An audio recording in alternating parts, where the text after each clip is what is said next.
અને ખેડામાં વરસાદી માહોલ જામ્યો છે। નડિયાદમાં ભારે પવન સાથે વરસાદની એન્ટ્રી થઈ છે। કાળા ડિબાંગ વાદળો ઘેરાયા અને સુસવાટાબંધ પવનની સાથે વરસાદ પડ્યો। વરસાદ પડતા વાતાવરણમાં ઠંડકની લહેર ફરી વળી। ખેડૂતોના પાકને નવજીવન મળ્યું। બફારાની વચ્ચે વરસાદ પડતા શહેરીજનોએ રાહતનો શ્વાસ લીધો। નચિકેત મહેતા સંવાદદાતા ફોન લાઈન પર જોડાઈ ગયા છે। નચિકેત, આખા ખેડા જિલ્લામાં શું સ્થિતિ વરસાદની અત્યારે?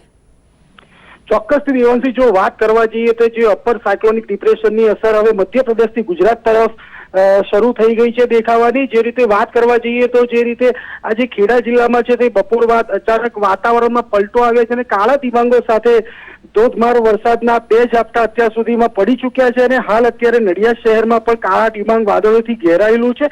અને જે રીતે વાત કરવા જઈએ તો આજે અપર સાયક્લોનિક ડિપ્રેશનની જે હવામાન ખાતાએ આગાહી કરી છે કે આવતા 48 થી 72 કલાક દરમિયાન ભારેથી અતિભારે વરસાદ પડવાની શક્યતા છે, તેને ધ્યાનમાં રાખીને તંત્ર પણ એલર્ટ કરવામાં આવ્યું છે।